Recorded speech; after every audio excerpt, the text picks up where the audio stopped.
السلام عليكم ورحمة الله تعالى وبركاته. إخواني وأخواتي متبعي قناة قصص مع وديع، مرحبا بكم. قصة ديال اليوم قصة من صلب الواقع. القصة وقعت بمدينة الصويرة. البطل ديال هذه القصة هو اليهودي مغربي. هذا اليهودي كان عايش مع الأسرة ديالو والعائلة ديالو كانت من كبار التجار المغاربة. كما كتعرفوا إخواني أن الحرفة الأولى ديال اليهود هي التجارة. عندهم أموال كثيرة، مشاريع كبرى. كان عايش مع العائلة ديالو، مع الأسرة ديالو، في أمن وسلام. واحد النهار تقررت العائلة ديالو والأبناء ديالو والزوجة ديالهم الهجرة إلى إسرائيل. هذا اليهودي المغربي القح رفض أنه يمشي لإسرائيل وفضل أنه يبقى في البلاد. حاولوا معاه عدة محاولات ولكن ما صوروا والو منه. بالفعل الأسرة، الأبناء، الزوجة، الأعمام، خوته، خواتته، كل شيء هاجر إلى إسرائيل. ومن ثم داروا واحد القطيعة، الأخ ديالهم ولا الأب ديالهم، ولا بأحرى داروا قطيعة لهذا اليهودي المغربي القح اللي رفض أنه يمشي إسرائيل. مبقاوش كيتصلوا به، انقطع اتصال بيناتهم. وهذا اليهودي كانت عايشة معاه واحد مساعدة منزلية والسائق ديالو، جوج الناس. والمشاريع والفلوس لعلها كترضى. هاد اليهودي كبر في العمر ديالو. في النهاية ديال العمر ديالو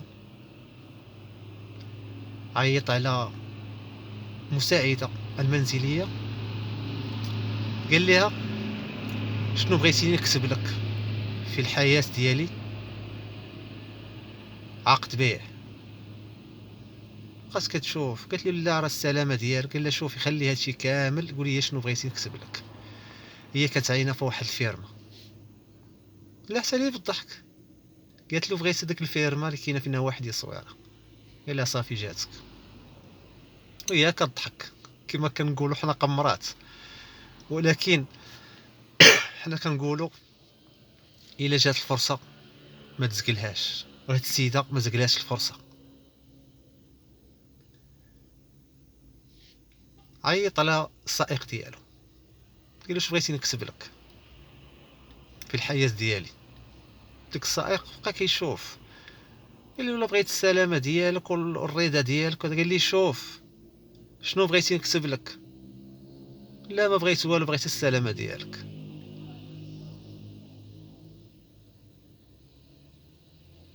قال لي: واش انت راضي؟ قال لي: لا، راضي الحمد لله، عايش معك مزيان وعلى خير. وهذا شو الفرق الاخوه؟ ان المساعده المنزليه استغلت الفرصه وخدات فيرما،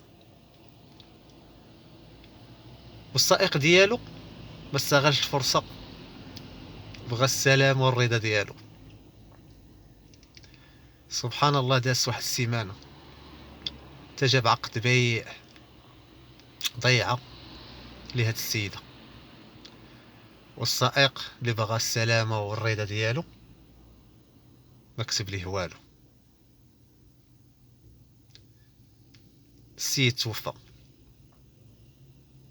دفنوه، حتى السيده صبحات بالفيرما ديالها. والسائق ما عنده والو.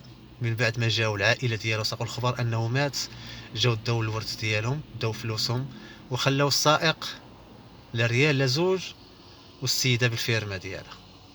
خلاصه ديال القصه انك استغل الفرصه، اي فرصه جاتك استغلها كيف ما كانت، وما تزقلهاش، وما تحاولش ولا تفكر انك تزقلها. لوحه صدقات هي هذيك، ما صدقاتش هي هذيك. كاين الفرق ما بين ولا. نحكم على راسي باللا، ولا نحكم على راسي بآه ولا لا. نمشي نقولها صدقات داكشي اللي بغينا، صدقات لا راه مسبقا انا كنت ديجا حكمت عليها بانها لا. والسلام عليكم ورحمة الله تعالى وبركاته.